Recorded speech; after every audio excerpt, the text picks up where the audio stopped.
Bismillahirrahmanirrahim. Assalamualaikum warahmatullahi wabarakatuh.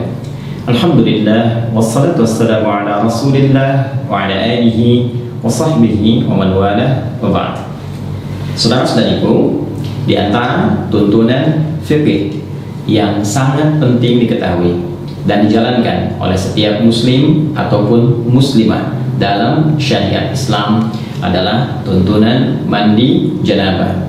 Mandi besar yang dilakukan baik oleh lelaki ataupun perempuan yang telah mengalami mimpi tertentu atau telah berlangsungnya hubungan seksual suami istri secara legal atau hal-hal yang sejenis dengannya.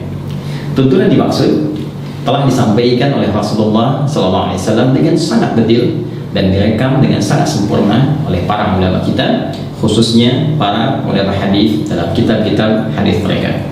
Di antara sekian kitab itu, bersama kita saat ini ada kitab Imam Muslim dikenal dengan Sahih Muslim. Jika Anda memasuki kitab yang ketiga, yaitu Kitabul Haid, ya, di bab yang ke-9, bab Sifatul Ghuslil Janabah, bab tentang tata cara mandi janabah.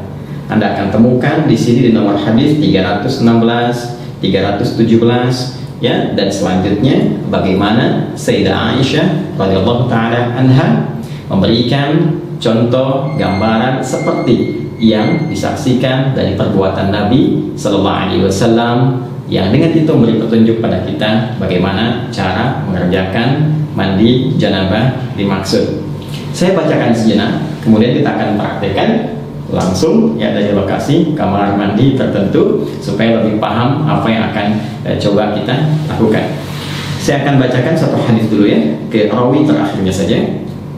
Qala an Aisyah radhiyallahu taala anha qalat, hadis ini diperoleh dari Sayyidah Aisyah ummul mukminin, semoga Allah meridai kepada beliau. Beliau menyampaikan, kana Rasulullah sallallahu alaihi wasallam, adalah Rasulullah sallallahu alaihi wasallam, idza tasala minal janabati, apabila beliau melakukan mandi janabah, mandi besar, ya bada'u fayaghsilu yadayhi, maka beliau akan memulai dengan mencuci kedua telapak tangannya dulu, dibersihkan dulu telapak tangannya. Kemudian thumma yufrigu bi yaminihi 'ala shimalihi fayaghsilu farjahu.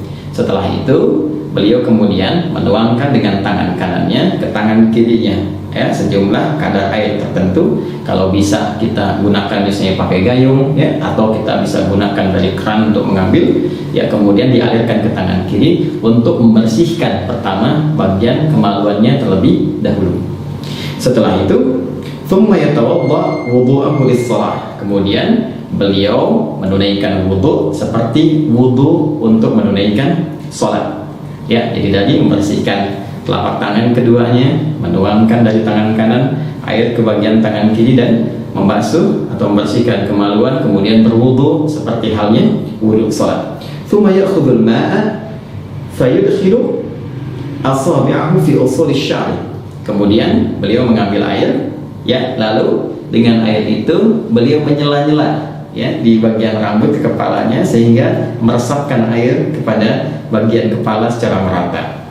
Lalu kita lanjutkan. Jadi mohon izin saya nggak pakai kacamata, ya, jadi saya menyesuaikan. Bismillah. Kemudian hatta idza ra'a an qad istabra'a hafana 'ala ra'si thalatha hafanat.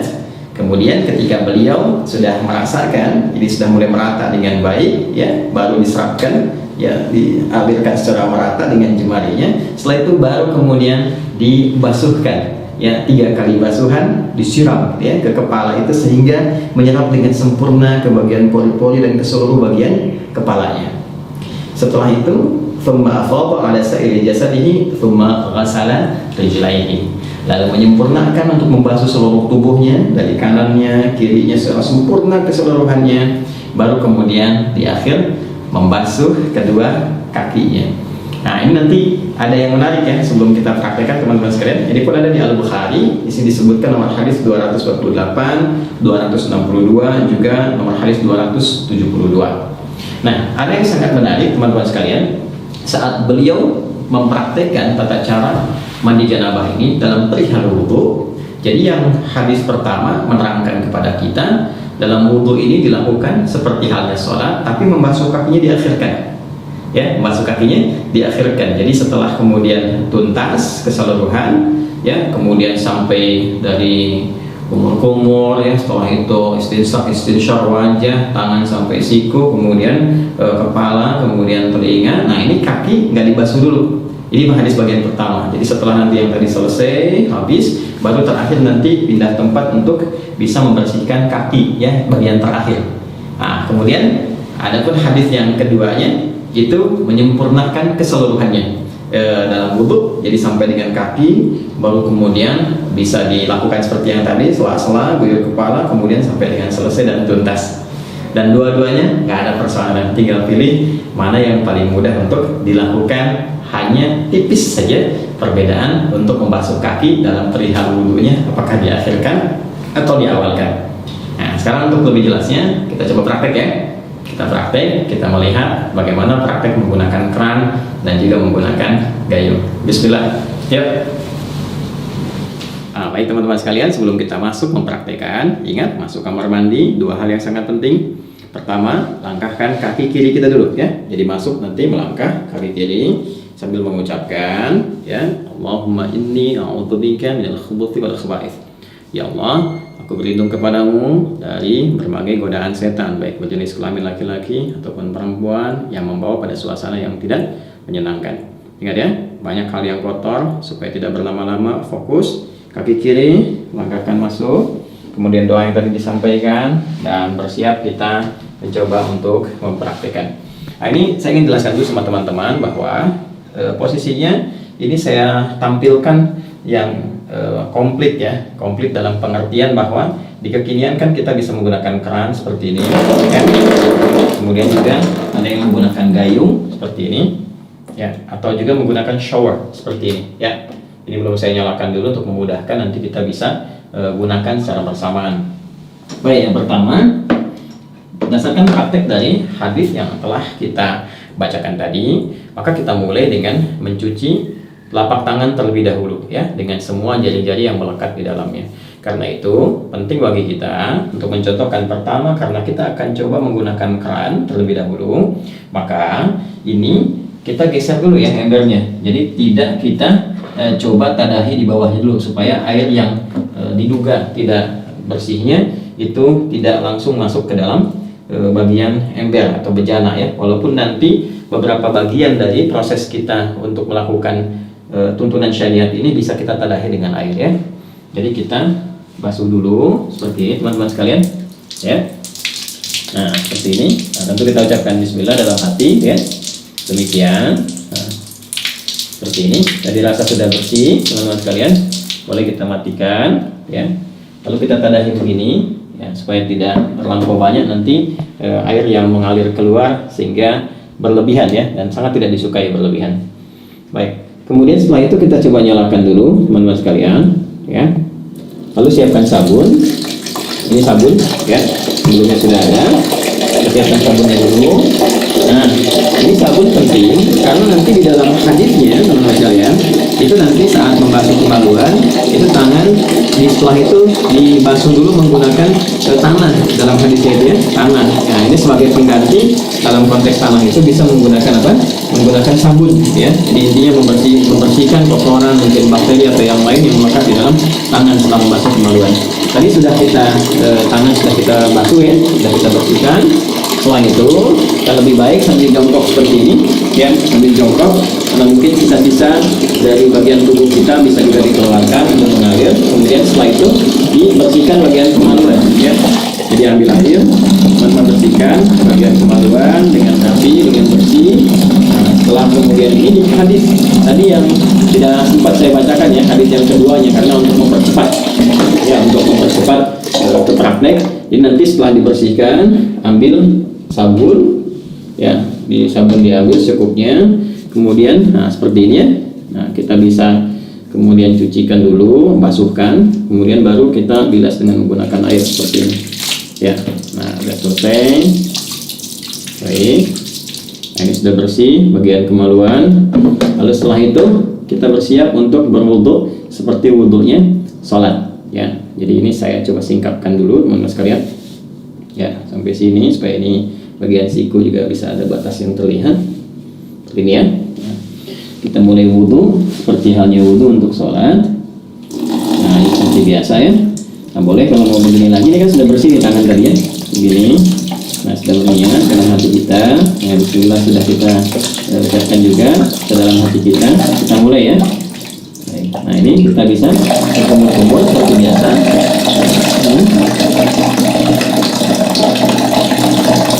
Nah, boleh berkumur-kumur itu bisa sambil berkumur demikian, lalu kemudian kita bisa serap sambil istinsyak dan istinsyak seperti ini cara pertama. Jadi saya sambil menyerap ke hidung bagian, bisa juga kumur-kumurnya seperti tadi. Saya coba membersihkan bagian gigi ya, itu kebiasaan saya supaya kotoran-kotoran di makanan juga bisa sekaligus bisa keluar ya seperti tadi. Atau nanti kumur-kumur itu lalu bagian istinsyaknya boleh yang istinsyak dan istinsyak itu menghirup air ke hidung ya, kemudian istinsyak dikeluarkan. Nah, dalam suasana COVID semacam ini itu penting karena nanti reseptor-reseptor virus itu yang suka menempel di bagian hidung ya, sebelum masuk ke laring, ke faring, lantas ke paru-paru, kita berlindung dari semua itu ya. Nah, ini bisa setidaknya bisa dikeluarkan dengan istinsyak, menghirup air ke hidung dan istinsyak dikeluarkan. Seperti contohnya ya, hirup ya, jelas ya, baik. Nah, ini teman-teman sekalian sudah. Kemudian seperti biasa ke wajah ya.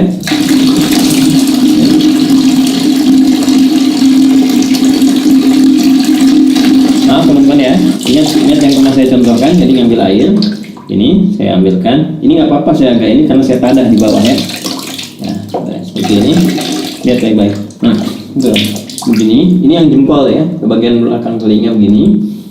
Lalu seperti ini, teman-teman. Nah, tadi sudah begini ke bagian belakang, begini. Nah, yang telunjuk ke sini untuk membersihkan bagian ujung-ujung mata. Tuh. Kalau yang ada jenggot dimulai seperti ini ya. Baik.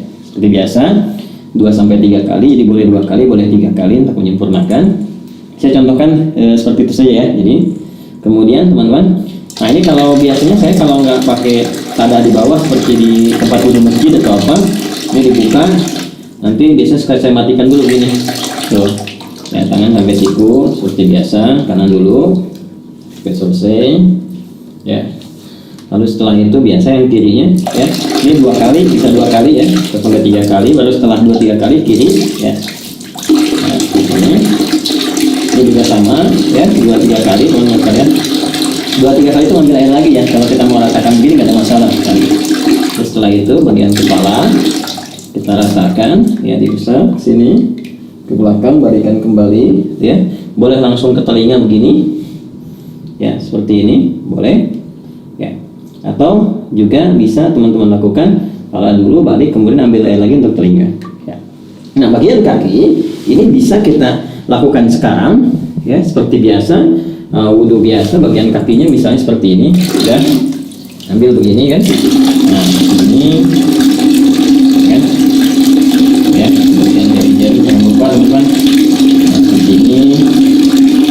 Nah, yang tadi lagi ya, terus kanan, kemudian juga yang kiri ya, disempurnakan teman-teman seperti biasa teman-teman lakukan ya, yang kirinya. Nah, ini terus boleh dulu bersihkan ujung-ujungnya seperti ini ya. Nah, boleh begini. Nah, ini kalau teman-teman mau lakukan hadis yang pertama. Bisa yang kedua, ini nggak dibasuh dulu kaki ya.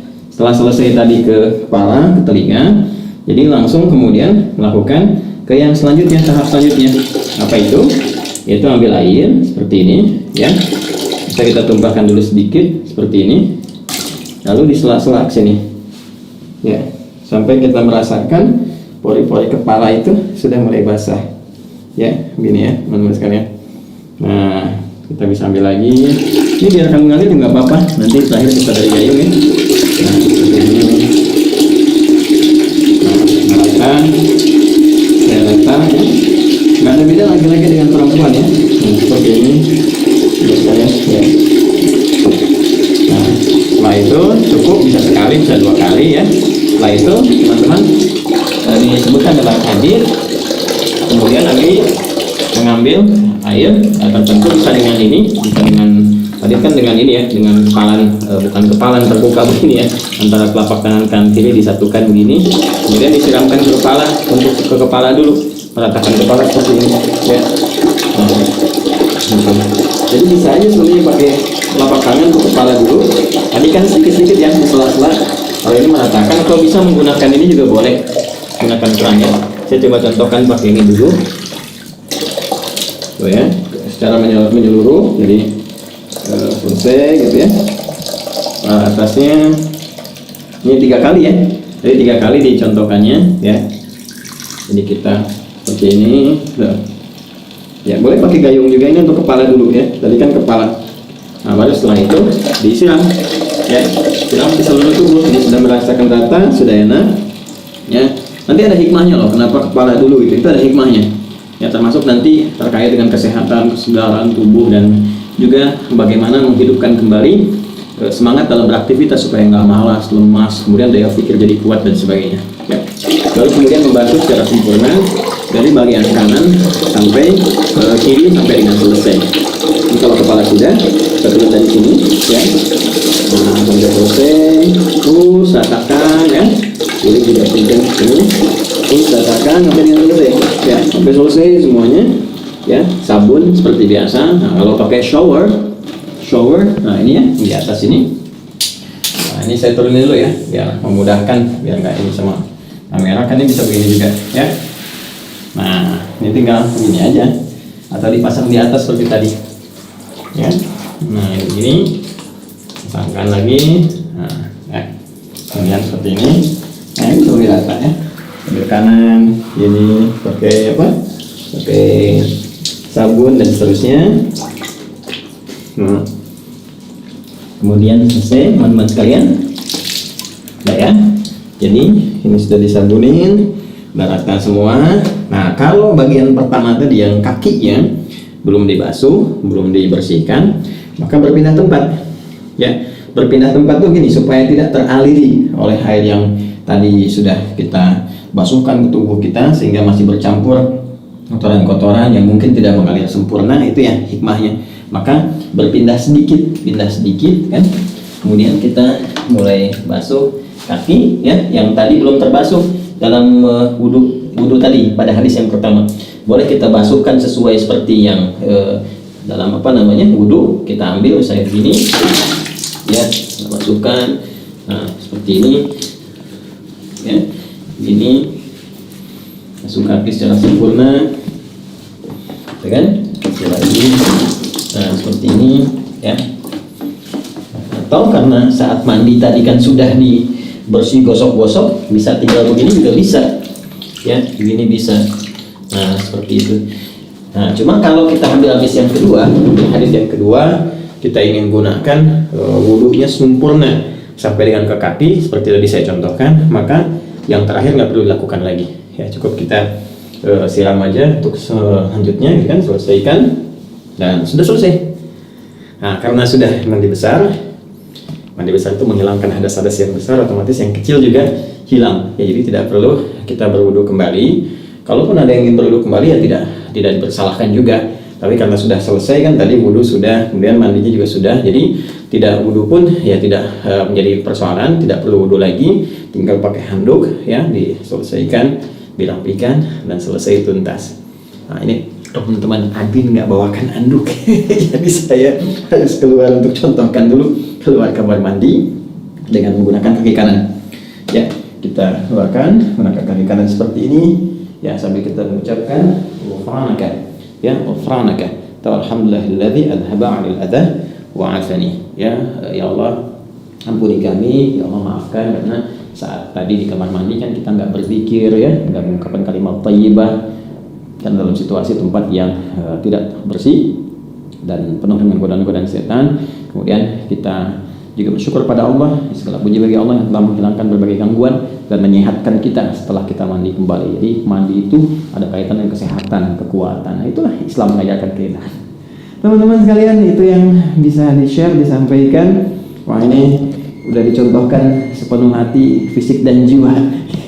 Jadi kalau belum jelas juga ya tinggal berikan petunjuk lah dengan cara apa lagi saya mesti mengajarkannya. Ini hadis yang sudah ditampilkan maknanya udah disampaikan, basah-basahan juga udah, tinggal mudah-mudahan bermanfaat. Ya, saling mendoakan. Terima kasih. Subhanakallahumma wa bihamdika asyhadu an la ilaha illa anta astaghfiruka wa atubu ilaik.